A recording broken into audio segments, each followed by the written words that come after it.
नमस्कार, मेरा नाम ज्ञानेश्वर है और आप देख रहे हैं लाइव स्थिति। देखिए, मेरे साथ इस वक्त न्यूज रूम में है राष्ट्रीय जनजन पार्टी के अध्यक्ष आशुतोष कुमार जी। इसके अलावा भूमिहार ब्राह्मण एकता मंच के संस्थापक भी हैं आशुतोष जी। आशुतोष जी आजकल दही चूरा में लगे हैं। मतलब जो बिहार की दही चूरा की राजनीति है, यादव जी का दही, भूमिहार जी का चूरा।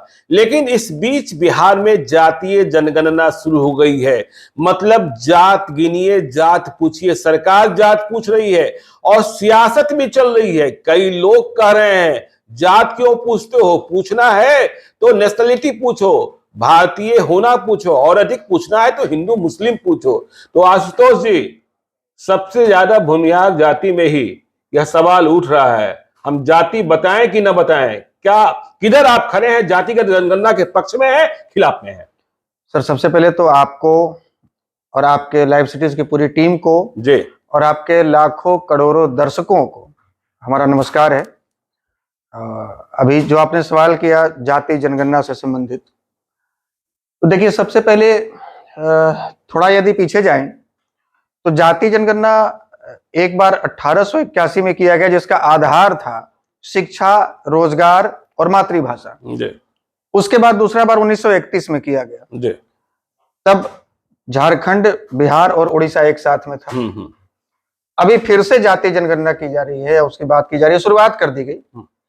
तो ये सबसे पहले तो कि जो लोग भी जाति जनगणना करा रहे हैं उनको अपने आवाम को ये विश्वास दिलाना होगा कि आखिर इस जनगणना में जो 500 करोड़ रुपए का जो अनुमान राशि जो खर्च किया जा रहा है, इसके पीछे का उद्देश्य क्या है, बिहार के आवाम को इससे क्या लाभ मिलेगा या जातियों को क्या लाभ मिलेगा, क्या उनको नौकरी मिलेगी, क्या उनकी आर्थिक स्थिति ठीक होगी। सबसे पहले तो ये विश्वास दिलाना चाहिए था।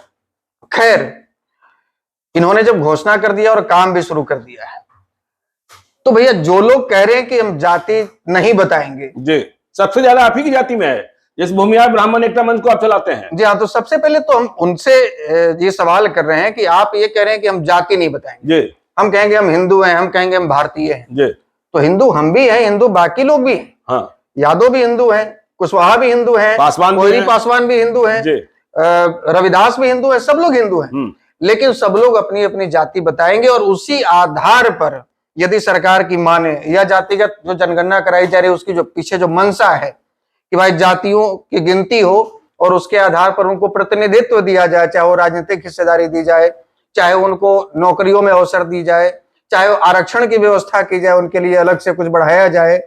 तो आप हिंदू हैं, भारतीय हैं, ये गर्व की बात है, ये हमारे लिए भी गर्व की बात है, आपके लिए भी गर्व की बात है। लेकिन इसमें यदि आप चूके तो जो लोग ये 90 के दशक में या उससे पहले जो लोग ये माहौल बनाए थे कि सवर्णों की आबादी 10%, जी, जैसे कम तो है ही ना, जैसे कहा जाता था कि 100 में 90 शोषित है, 90 भाग हमारा है, जो नारा दिया गया था।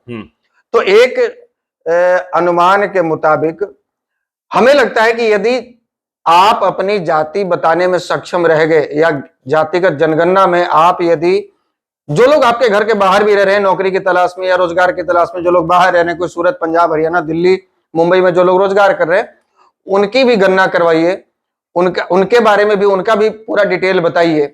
और यदि आप इसको ईमानदारी पूर्वक और इसको एक मिशन मानकर यदि आप इस लक्ष्य को पूरा करते हैं तो यकीन मानिए कि आपकी जो आबादी है इतनी है कि कोई इसे इग्नोर नहीं कर सकता है, कोई ये हवा नहीं बनाएगा। जैसे हमारी जाति की आप बात कर रहे हैं, तो हम लगभग 3500-3600 गांव में अब तक गए हैं बिहार के, और हमने देखा है कि हमारे समाज के कई लोगों में खुद ही संशय है कि हम हैं कितने प्रतिशत। कुछ बुजुर्ग कहते हैं बउआ हम लोग तो 2% हैं ही, हम लोग क्या करेंगे। कुछ कहते हैं हम 3% हैं, क्या करेंगे। कहीं कहीं लोग 6%, कहीं 7%। तो मतलब लोगों को पता ही नहीं है जी। तो ये आपको बताना होगा कि हमारी क्या जाति है। जब जाति के हिसाब से सरकार ये तय करना सुनिश्चित कर दिया है, तय कर दिया है कि भाई हम अब आपको सुविधा, आपका प्रतिनिधित्व हम जाति पर ही तय करेंगे, आपकी आबादी पर तय करेंगे, तो फिर आप पीछे क्यों रहेंगे। आप हिंदू हिंदू कहते रह जाएंगे, आप भारतीय भारतीय कहते रह जाएंगे, बाकी लोग अपनी जाति गिनाकर वो अपनी प्रतिशत बढ़ा लेंगे। तो भाई आपको भी बताना होगा कि हमारी इतनी प्रतिशत है, हम इतने प्रतिशत हमारी आबादी है। आप कह रहे हैं कि देखिए सुविधा या नौकरी या हिस्सेदारी, देखिए, मैं अब तक नहीं सहमत हूं कि ये जो जातिगत जनगणना हो रही इसकी लीगल सैंक्टिटी क्या है, लेकिन हाँ, यह एक मानदंड तो दिखाई पड़ेगा कि जो इतना कंफ्यूजन चलता है कि इस जाति का प्रतिशत इतना, इस जाति का प्रतिशत इतना, इससे आप बाद में हिस्सेदारी मांग सकते हैं। तो आप चाहते हैं कि एक एक भूमिहार, एक एक ब्राह्मण अपनी जाति बताएं? बिल्कुल, भूमिहार, ब्राह्मण, कायस्थ या जो भी हैं, राजपूत हैं या सेठ पठान है या दूसरे भी जाति के लोग हैं, हम तो सबसे अपील करेंगे आप लोग अपनी जाति बताइए। जब सरकार तय कर रही है कि आपको जाति बताना है तो भैया हमको क्या समस्या है? नहीं, पहले तो होता था जाति तोड़ो, अब हो रहा है जाति जोड़ो। आप तो जाति जोड़ो की बात करने लगे। तो देखिए, सबसे यही तो देश की विडंबना है कि यहाँ एक तरफ नेता लोग बड़े बड़े मंच से कहते हैं कि हम जातियों में विश्वास नहीं रखते, हम इंसानियत में भरोसा रखते हैं, हम भारतीय हैं, हम फलाना है, लेकिन यहाँ दूसरी तरफ जाति की गणना करा रहे हैं। तो जाति की गणना किस लिए करा रहे हैं? हमने सबसे पहले इस बात को रखा कि आपको ये जनता को विश्वास दिलाना चाहिए था कि ये जातिगत जनगणना से ये फायदा जनता को होगा।